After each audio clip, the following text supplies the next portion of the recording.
रिश्ता हो तो ऐसा ऐसे होते हैं खुशकिस्मत पत्नियों के पति। वनराज एक बहुत ही खूबसूरत लड़की से प्यार करता था। वो लड़की भी वनराज से बेइंतहा मोहब्बत करती थी। दोनों अपनी रजामंदी से शादी कर लेते हैं। शादी के बाद दोनों की जिंदगी बहुत प्यार से गुजर रही थी। वनराज अपनी पत्नी मोनिका को बहुत ज्यादा चाहता था और उसकी खूबसूरती की हमेशा तारीफ किया करता था। लेकिन कुछ महीनों के बाद लड़की को चर्म रोग यानी स्किन डिजीज से ग्रसित हो गई और धीरे धीरे उसकी खूबसूरती जाने लगी। खुद को इस तरह देख उसके मन में डर समाने लगा कि यदि वो बदसूरत हो गई तो उसका पति उससे नफरत करने लगेगा और वो उसकी नफरत बर्दाश्त नहीं कर पाएगी। इसलिए वो वरराज को छोड़कर जाने का मन बना लेती है। इसी बीच एक दिन पति को किसी काम से शहर से बाहर जाना पड़ा। वो सोचने लगी कि यह अच्छा मौका है, जब वनराज आएंगे तब तक मैं कहीं ऐसी जगह चली जाऊंगी कि वो मुझे ढूंढ न सके। वो इसी ख्याल में बैठी थी, लेकिन तब तक कुछ ऐसा हुआ कि मोनिका के पैरों तले जमीन खिसक गई। वरनाज जब तक काम खत्म करके घर वापस लौट रहा था, उसका एक्सीडेंट हो गया। एक्सीडेंट में उसने अपनी दोनों आंखें खो दी।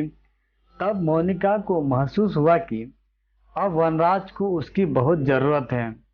उसने घर छोड़ के जाने का विचार छोड़ दिया, लेकिन इसके बावजूद भी उन दोनों की जिंदगी सामान्य तरीके से आगे बढ़ रही थी। समय गुजरता रहा और अपने चर्म रोग के कारण मोनिका ने अपनी खूबसूरती पूरी तरह गंवा दी। वो बदसूरत हो गई, लेकिन अंधे पति को इस बारे में कुछ भी पता नहीं था। इसलिए इसका उसके खुशहाल वैवाहिक जीवन पर कोई प्रभाव नहीं पड़ा। वो उसे उसी तरह प्यार करता रहा, लेकिन बीमारी इतनी ज्यादा बढ़ गई कि मोनिका की एक दिन मौत हो गई। वनराज वो अकेला हो गया था। वो बहुत दुखी था। वो उस शहर को छोड़कर जाना चाहता था। उसने अंतिम संस्कार की सारी क्रिया विधि पूर्ण की और शहर छोड़कर जाने लगा।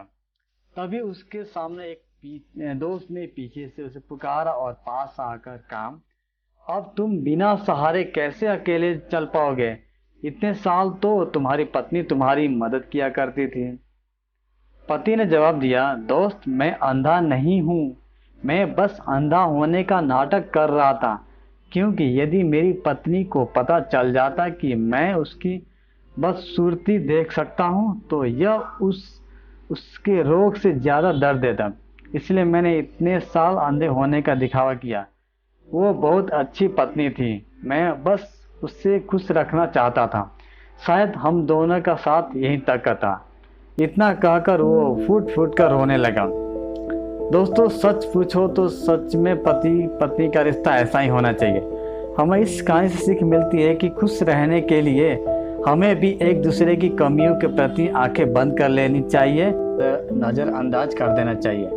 दोस्तों, अगर ये कहानी आपके दिल को छू गई हो तो अपने दोस्तों के साथ ज़्यादा से ज़्यादा शेयर करें और लाइक करें। और अगर आप चैनल पे पहली बार आए हैं तो मेरे चैनल को प्लीज़ सब्सक्राइब करना ना भूलें।